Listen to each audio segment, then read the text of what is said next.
Shri Swami Samarth. Welcome back to my mini vlog. चला तर आई इथे छान असं मस्त तूप काढत होती आणि आधी लोणी तयार होणार, मग नंतर तूप. आई थोडंसं दही घातली आणि ही शाई आहे, शाई त्यामध्ये घातली आणि मिक्सरला असं फिरवली. त्यामध्ये थोडंसं पाणी वगैरे ॲड केली आणि छान असं तूप काढली. मला तूपपेक्षा लोणी खूप आवडते. भाकरीसोबत त्याच्यामध्ये तिखट घालून खायला मला खूप आवडतं.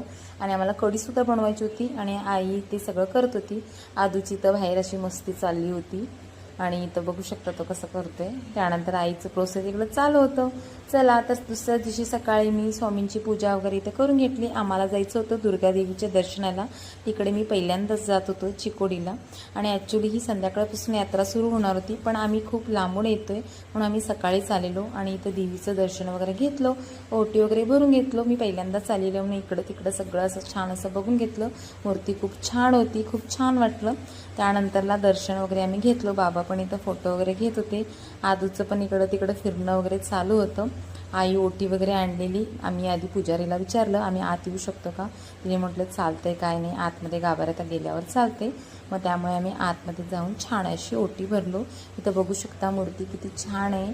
असे हार वगैरे घातलेले, गजरे घातलेले देवीला.